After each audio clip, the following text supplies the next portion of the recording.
भगवान भोले बाबा के धनुष को तोड़कर सीता के साथ रिश्ता जोड़ करके अपनी मौत को यहाँ बुला लिया। बड़े बड़े बहादुर लोग परशुराम के क्रोधों को देख करके उनके पैरों में गिरने लगे, बिना पूछे ही अपना अपना परिचय देने लगे। तो सबको उदास निहार करके, सीता को उदास निहार करके भगवान राम ने दोनों हाथ जोड़े और कहने लगे, माफ करना ब्राह्मण देव, इस भोले बाबा के धनुष को तोड़ने वाला आपके सेवक के अलावा, आपके दास के अलावा और किसका काम हो सकता है ब्राह्मण देव। कि नाथ शंभूधन और भंजनहारा, और हुई है कोई एक दास तुम्हारा।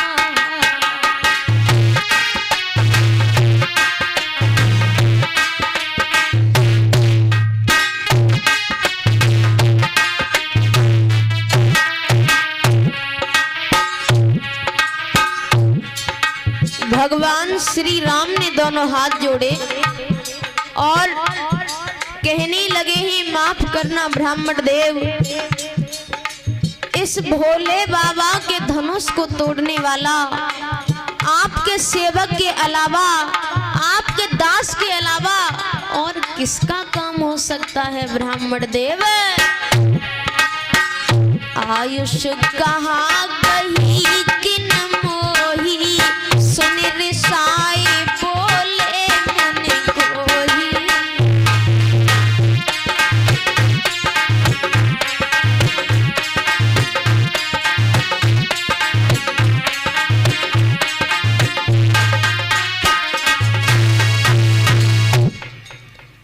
भगवान श्री राम ने जवाब दिया है, माफ करना ब्राह्मण देव,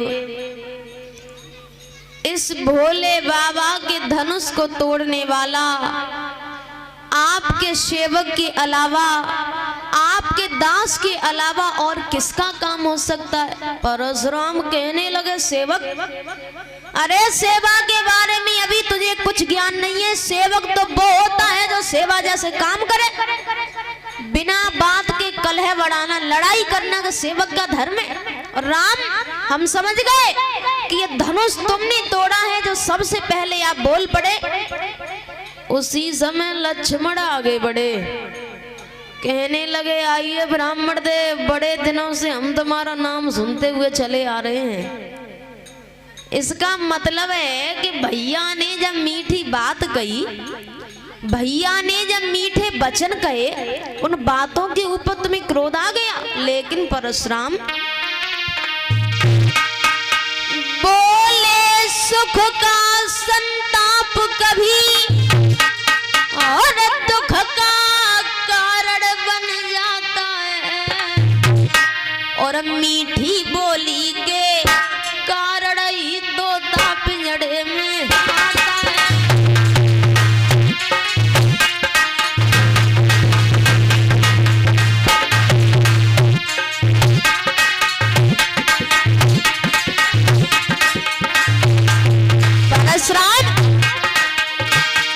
बोले, सुख का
लक्ष्मण कहने लगे परशुराम, सच है कि मीठी बोली का कारण ही कभी दुख का कारण बन जाता है, और मीठी बोली के कारण ही तोता पिंजड़ा के अंदर फंस जाता है। भैया ने जब मीठी बात कही, भैया ने जब मीठे वचन कहे, उन बातों के ऊपर तुम्हें क्रोध आ गया, लेकिन परशुराम इस धनुष में तो भैया का कोई दोष भी नहीं है।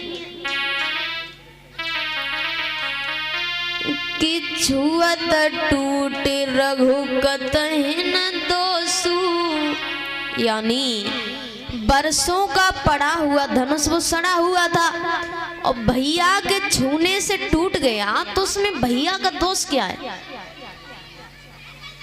परशुराम कहने लगे, ओरे नादान बच्चे, हम जैसे क्रोधी महात्मा के सामने तू आंखें निकाल करके बोल रहा है?